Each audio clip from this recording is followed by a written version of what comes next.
저는 오늘 본문의 말씀을 가지고 불이 붙은 떨기나무 모습, 이런 제목으로 하나님 말씀을 증거하도록 하겠습니다.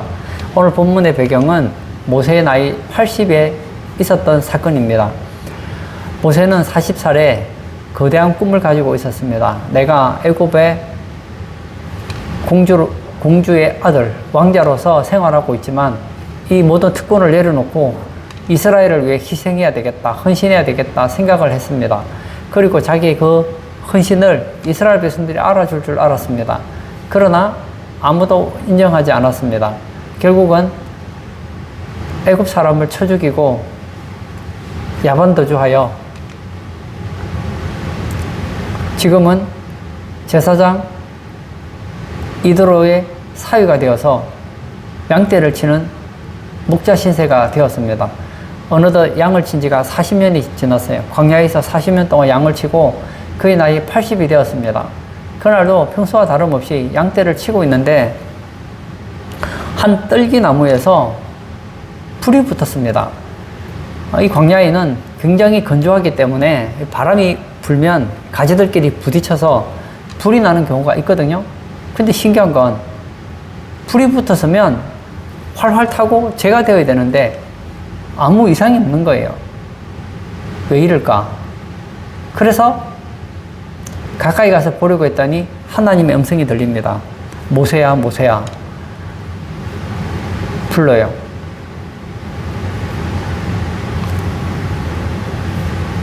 내가 여기 있습니다. 이리로 가까이 오지 마라. 내가 쓴 곳은 거룩한 땅이니 너의 발에서 신을 벗어라. 오늘 본문의 내용 이런 내용이에요. 저는 오늘 이 불이 붙은 떨기나무의 모습을 통해서 한번 우리의 모습을 살펴보기를 원합니다. 첫 번째, 떨기나무 가운데로부터 불이 나온다 합니다. 2절을 제가 한번 읽어볼까요? 여호와의 사자가 떨기나무 가운데로부터 나오는 불꽃 안에서 그에게 나타나시니라. 그가 보니 떨기나무에 불이 붙었으나 그 떨기나무가 사라지지 아니하는지라.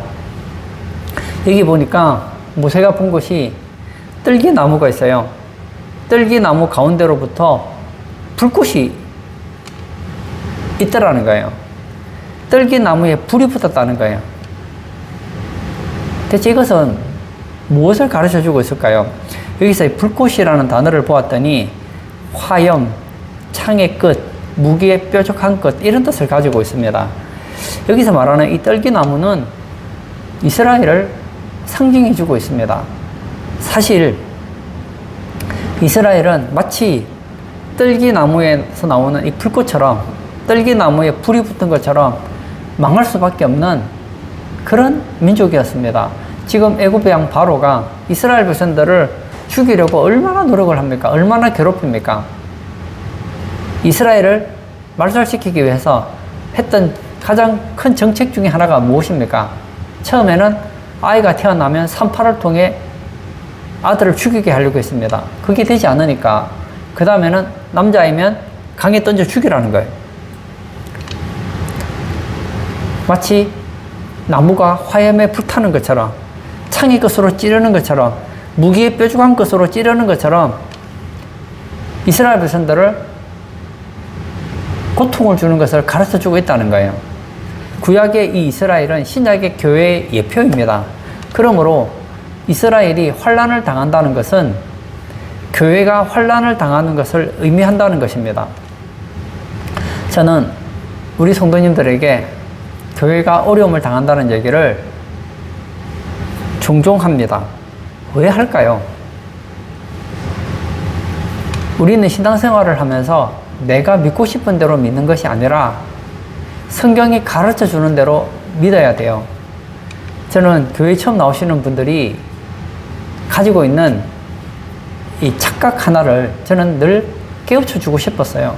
제가 예전에 새가족부를 맡아서 새로 오신 분들과 얘기를 하면 그분들의 마음에 어떤 마음이 있느냐. 아, 내가 예수님만 믿는다면, 이제 교회 생활하고 교회의 일원이 된다면 이제 하나님께서, 전능하신 하나님께서 나를 도와주셔서 나의 인생에는 어려움이 없을 것이다. 그런 기대감을 가지고 나오는 경우를 많이 보거든요.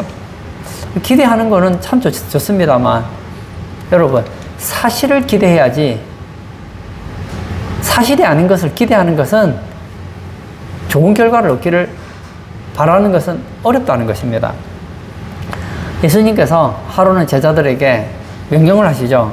배를 타고 바다 건너편으로 가라. 명령을 내리셔요. 이 제자들이 예수님 말씀을 듣고 배를 타고 강 건너편으로 가려고 열심히 노를 졌습니다.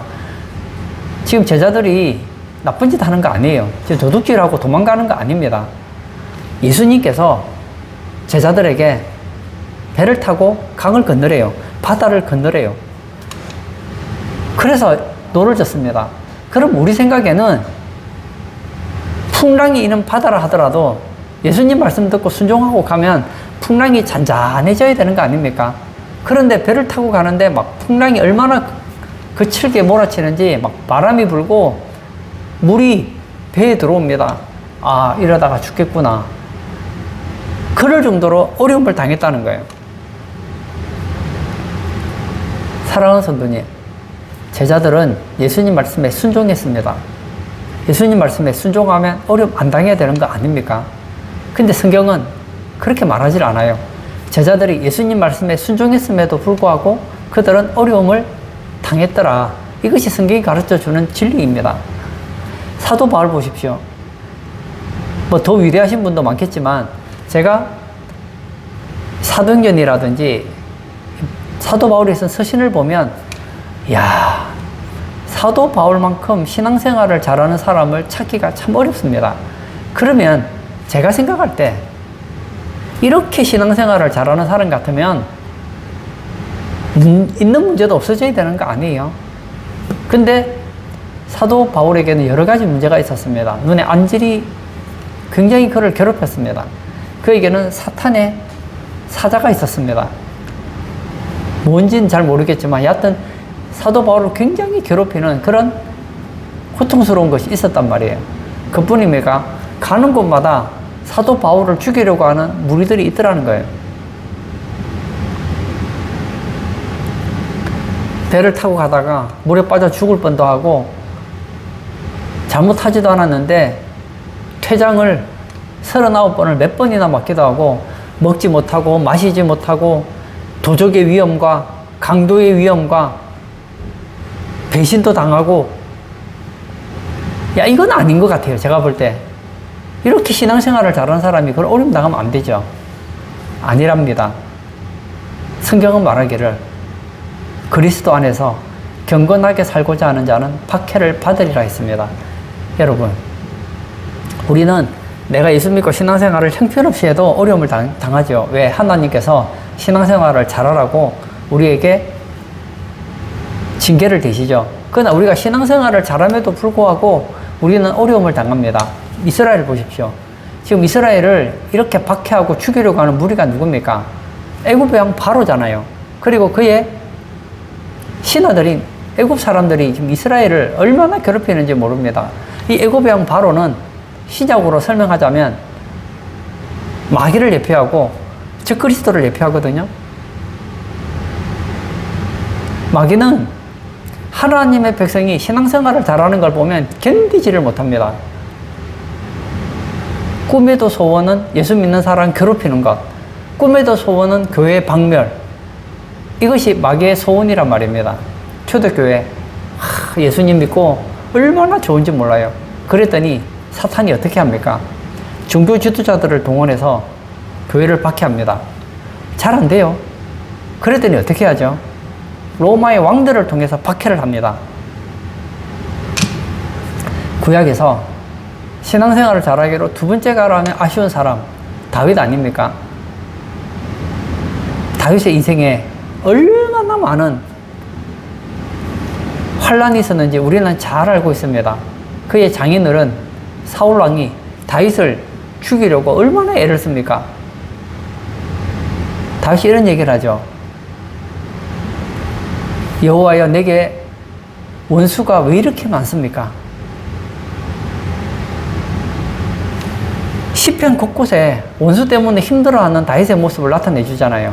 시편 23편, 예수 믿는 사람들이 가장 좋아하는 시편 23편에 원수의 목전에서 원수가 누굽니까? 내가 안 되기를 바라고, 내가 망하기를 바라고, 내가 죽기를 바라고, 내가 하는 일마다 사사건건 방해하는 그 악의 세력이 바로 원수 아닙니까? 그런데 다윗에게도 그 원수가 있더라는 거예요. 그러므로 오늘 예배 참석하신 사랑하는 성도님, 오늘 본문을 통해서 우리가 기억해야 될 것은, 내가 예수님 믿고 신앙생활을 잘한다 하더라도 오늘 본문에 나와 있는 것처럼 뜰기나무에 불이 붙는 것처럼 나의 인생에도 환란이 올 수 있구나. 이것을 인정하고 신앙생활을 하자는 거예요. 로키 산맥 해발 3000m 높이에는 수목의 한계선 지대가 있답니다. 이 지대의 나무들 중에 무릎을 꿇고 있는 모습을 가진 나무들이 있답니다. 이 나무들을 베면 세계적으로 가장 공명이 잘 되는 명품 바이올린이 나온다는 거예요. 이 나무들이 수많은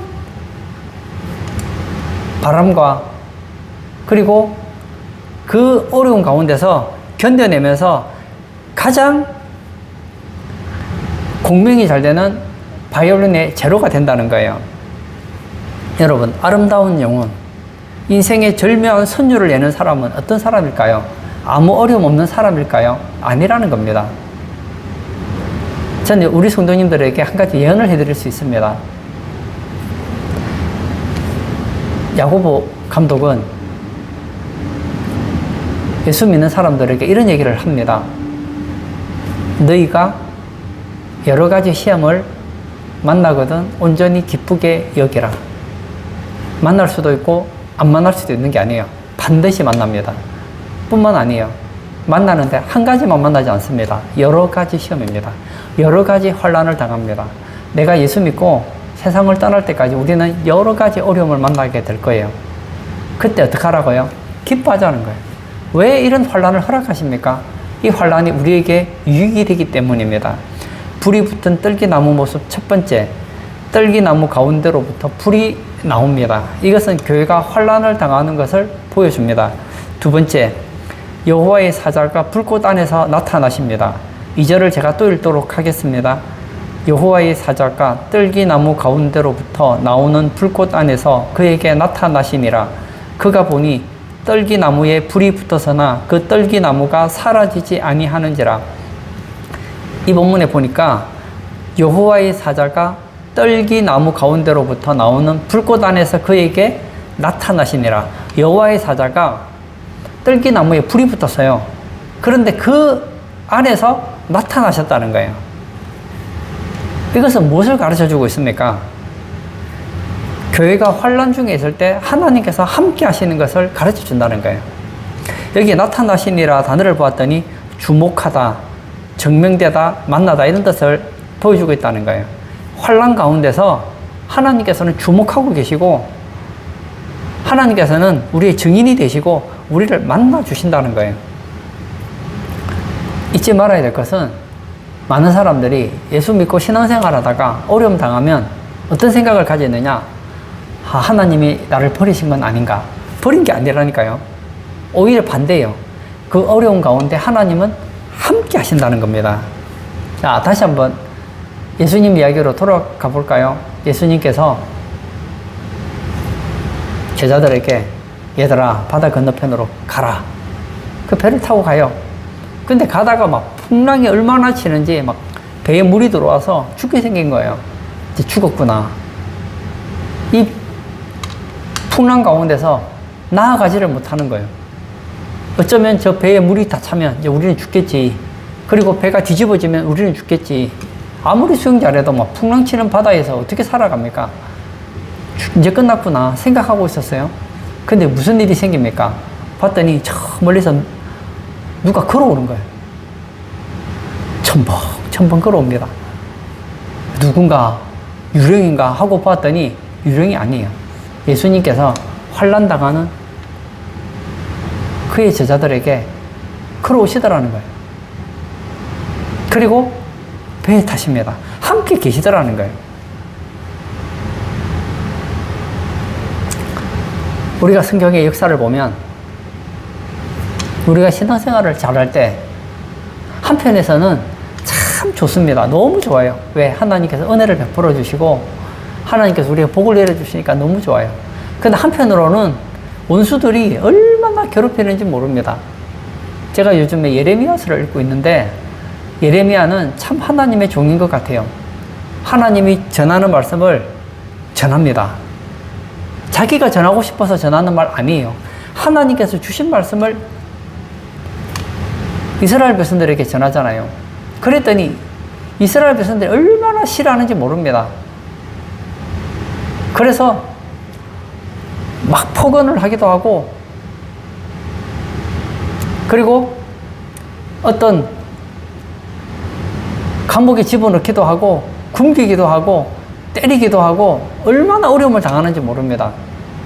그때마다 하나님께서 예레미야와 함께 하심으로 그 위기들을 극복하는 것을 보게 되거든요. 다윗을 보세요. 다윗의 인생이 어려움이 없었던 게 아닙니다. 다윗이 이런 얘기를 하죠. 시편 23편에 내가 사망의 음침한 골짜기로 다닐지라도 해를 두려워하지 않을 것은 주께서 나와 함께 하심이라. 뭐라고요? 사망의 음침한 골짜기가 없는 게 아닙니다. 사망의 음침한 골짜기가 있습니다. 그 사망의 음침한 골짜기 때문에 죽을 것 같아요. 이제 끝난 것 같아요. 근데 다윗은 두려워하지 않는데요. 왜냐하면 주께서 나와 함께 하심이라. 오늘 예배 참석하신 사랑하는 성도님, 여러분 어렵고 힘들 때 잊지 마시기를 바랍니다. 내가 힘들 때 하나님은 뭐 하시나? 뭘 하시겠느냐? 여러분과 함께 계시죠. 뭘 하시느냐고요? 여러분 옆에서 여러분에게 은혜를 베풀어 주시죠. 여러분 곁에서 그 시험을 이길 수 있도록 인내를 만들어 주시죠. 여러분 곁에서 여러분에게 하나님의 한없는 사랑을 부어주시죠. 그러므로 이길 수 있다는 겁니다. 저는 우리 성도님들이 어려울 때 낙심하지 않기를 바랍니다. 오히려 다윗과 같은 고백을 할 수 있으면 좋겠어요. 나는 사망의 음침한 골짜기로 다닐지라도 나는 해를 두려워하지 않는다. 그것은 내가 강하기 때문이 아니다. 주께서 나와 함께 하심이라. 천만인이 나를 둘러 진친다 하여도 나는 두려워하지 않는다. 왜냐? 주께서 나와 함께 하시기 때문에. 이런 당당한 말이에요. 제가 이 설교를 준비하다가 예전에 제가 부목사 시절에 있었던 한 집사님이 생각이 났습니다. 제가 이름은 밝히지 않으려고 합니다. 이분이 제 교구에 속해 있었기 때문에 제가 신방을 종종 갔어요. 한 번은 이 집사님이 그러시는 거예요. 식사를 대접하고 싶다고 식사 시간 때 와달라는 거예요. 근데 너무 일찍은 안 돼요. 식당을 하고 계시니까. 1시 정도에 왔으면 좋겠대요. 1시쯤 되면 이제 손님들이 식사하고 나가니까 이제 그때 되면 좀 여유가 있다는 거예요. 식사 시간에 맞춰서 갔어요. 1시 정도에 맞춰서 갔더니 이제 식사를 하시고 이제 뭐 1시쯤 되면 이제 식사를 거의 시킨 사람들은 다 시켰으니까. 그래서 이제 거기서 식사를 하면서 집사님의 간증을 들은 거예요. 이분이 남편이 세상을 떠났어요. 아들 둘이 있는데 앞이 캄캄하더라는 거예요. 모아둔 재산은 없고 어떻게 사나, 애들 어떻게 키우나 생각하니까 앞이 캄캄하더라는 거예요. 근데 다행히 이 집사님이 뭘 잘했느냐, 요리를 잘하신 것 같아요. 음식을 잘했던 것 같아요. 그래서 식당을 해야 되겠다. 저도 잘 모르지만 식당을 하려면 요즘은 뭐 인터넷으로 뭐 배달도 하고 하지만 옛날 같은 경우에는 식당은 거의 찾아가잖아요. 그러면 식당이 잘 되려면 사람들이 많이 다니는 곳, 사람들의 눈에 띄는 곳, 이런 곳이어야 식당이 되는 거 아닙니까? 근데 이 집사님은 돈이 없었기 때문에 도로가에 하지 않았어요. 주택가에 했어요. 여러분, 주택가에 하면 사람들이 잘 모르잖아요. 제가 처음에 이번 식당을 가서 깜짝 놀란 걸 발견했어요. 식당인데, 주택인데, 주택을 개조를 했어요. 근데 간판이 없어요. 여러분, 식당에 간판 없는 식당 본 적 있으십니까? 그런데 사람이 꽉 찼어요. 꽉 찼어요. 그리고 얘기하는 게 돈이 없어서 험한 동네, 그 뒷동네에서 하는데 사람이 아무도 안 오더라는 거예요. 그래서 너무 힘들어서 식당은 하는데 음식은 준비했는데 손님이 와야 팔 거 아니에요.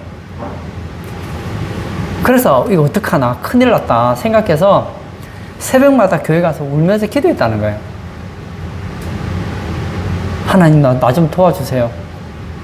돈이 없는데, 음식은 장만했는데, 월세는 내야 되는데, 이거 어떡하죠? 손님이 없는데. 또 제가 봐도, 아, 식당이구나, 보면 식당인 것 같기도 한데, 그냥 보면 식당인지도 잘 몰라요. 그런 식당이에요. 소리 소문 듣고 오는 그런 식당이어야지, 뭐 찾아서 갈 수 있는 그 식당이 아니에요. 식당 가게 이름도 없는데 어떻게 사람들이 찾아가겠어요? 그래서 이 집사님 말씀이 그렇게 많이 오셨대요. 어느 날 집에서 울면서 잠이 들었답니다. 잠이 들었는데 꿈속에서 예수님을 만났대요.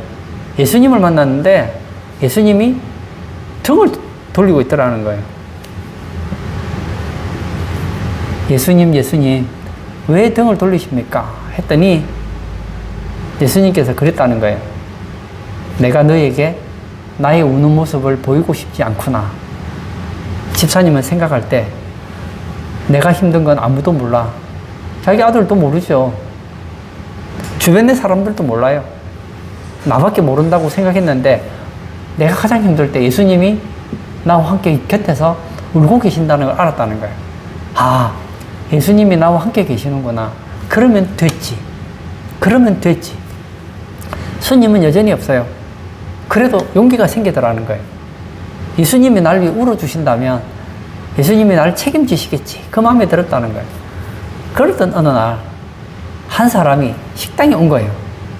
식사는 준비했지만 팔 사람이 없었는데 여기 식당 한다면서요 하고 한 사람이 온 거예요. 그래서 이분이 이제는 손님이 오면 내가 예수님께 식사를 대접하는 것처럼 해야 되겠다 하고 식사를 대접했어요. 먹더니 너무 맛있다는 거예요. 그리고 나서 다음날부터 막 손님이 몰려오기 시작하는 거예요. 봤더니 그 근처에 공무원이었던 거예요. 그 식당을 가보면 맨날 금식이니까 좀 다른 데 없나 하고 물었더니 새로 식당이 한 군데 생겼는데 사람이 없어서 아무 때나 가도 식사할 수 있는 그런 식당이 있다는 얘기를 듣고 찾아왔다는 거예요. 그분이. 또 왜 찾아왔는지는 모르겠어요. 먹어보니 너무 맛있더라는 거예요.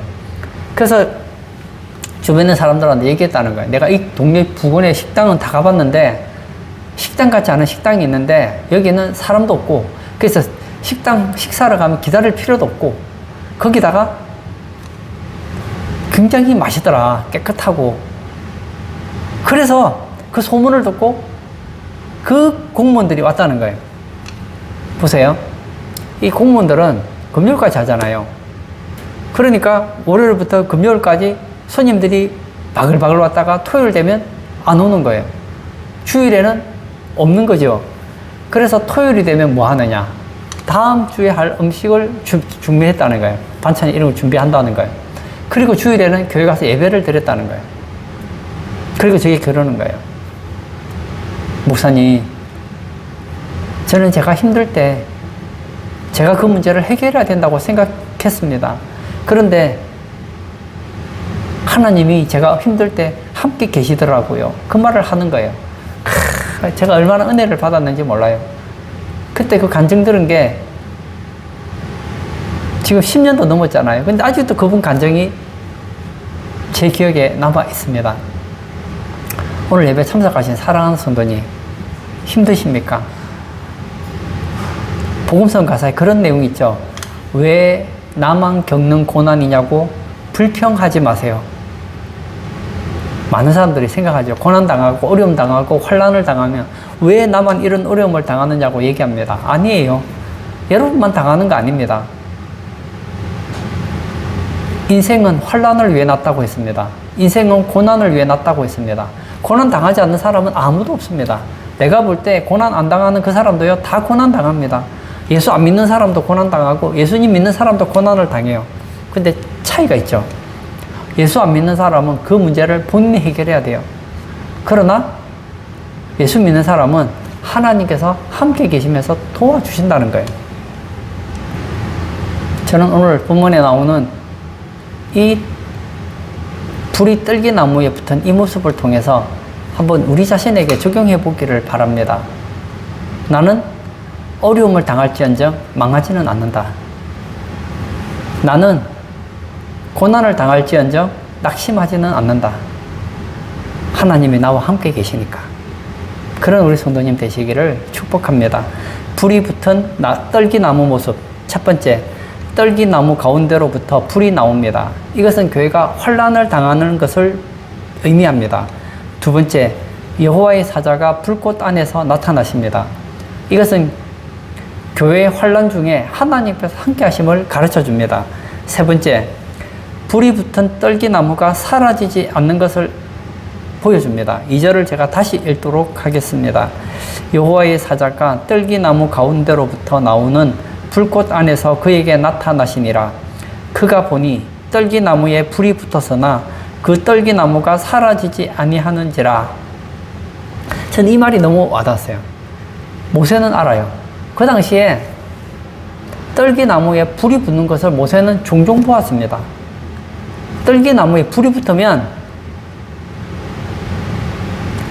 재가 되고 떨기나무는 없어져 버리고 말아요.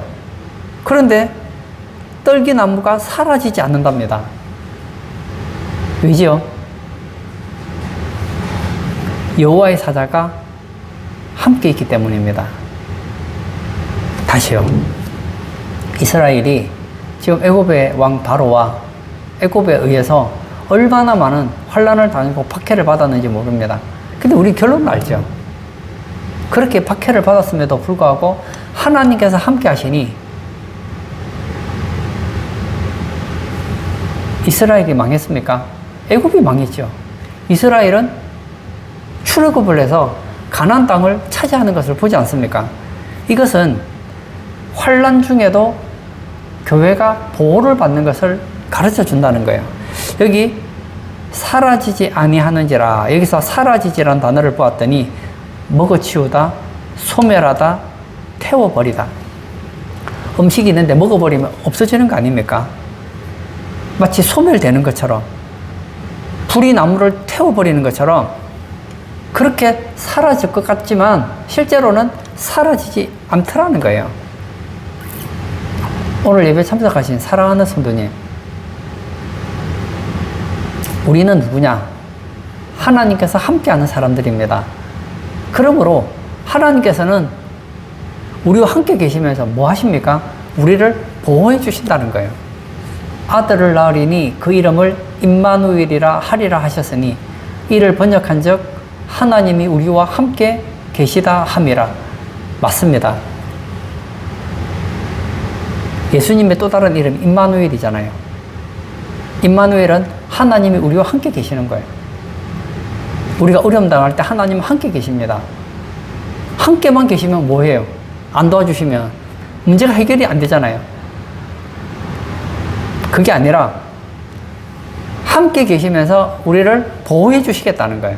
마치 떨기나무에 불이 붙어서 떨기나무가 이제 사라지게 됐고 소멸되게 됐고 완전히 다 타버릴 것 같지만 여호와의 사자가 떨기나무와 함께 있으니까 떨기나무가 사라지지 않잖아요.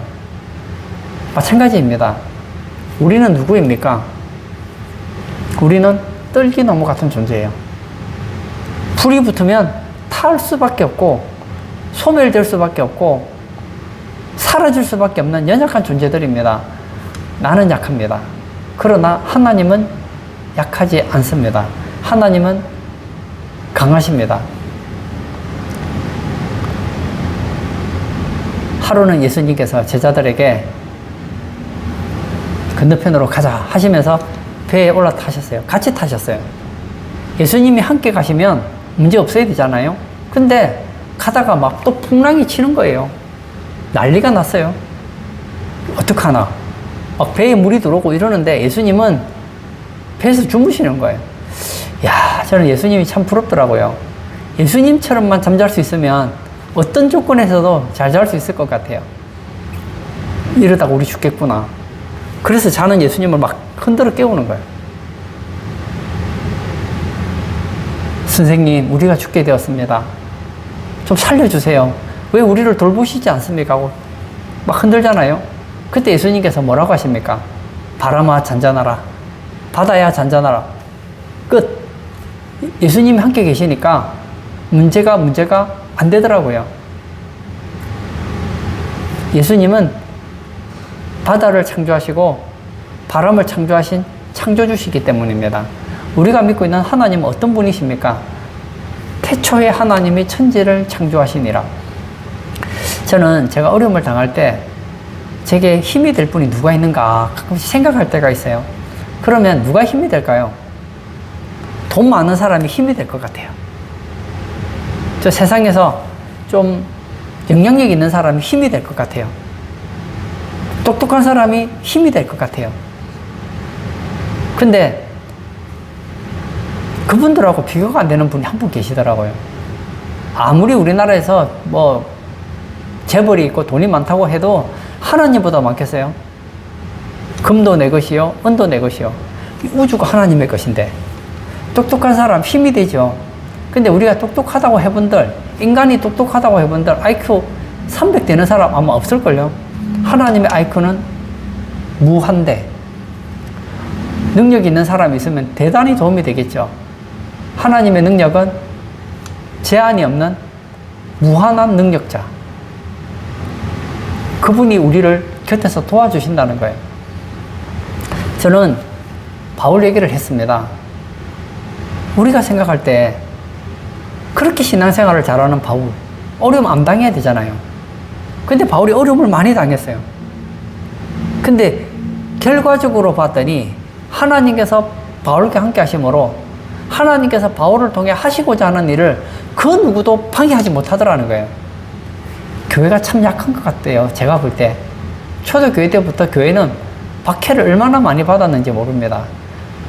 그 전 세계에서 가장 강력한 로마가 지금 교회를 박해합니다. 10대 황제가 박해를 합니다. 그러면 제 생각에는 교회는 없어질 것 같아요. 그런데 알잖아요. 역사를 보면 로마는 망했는데 교회는 안 망했어요. 종교개혁할 때 로마 카톨릭 교회가 개혁교회를 얼마나 박해하고 없애려고 했습니까? 로마 카톨릭 교회가 교회를 없애려고 죽인 사람이 얼마냐? 대략 한 5천만 명 정도 된답니다. 그렇게 박해를 많이 했어요. 교회가 무너졌습니까? 무너지지 않았죠. 중국에서 교회를 무너뜨리려고, 북한에서 교회를 무너뜨리려고, 러시아에서 교회를 무너뜨리려고, 이슬람 국가에서 교회를 무너뜨리려고 얼마나 합니까? 무너집니까? 안 무너지잖아요. 그 이유는 교회가 너무너무 강했습니까? 아니에요. 교회가 강한 것이 아니라 전능하신 하나님께서 보호해 주시기 때문입니다. 저는 우리나라를 생각하면 너무너무 감사합니다.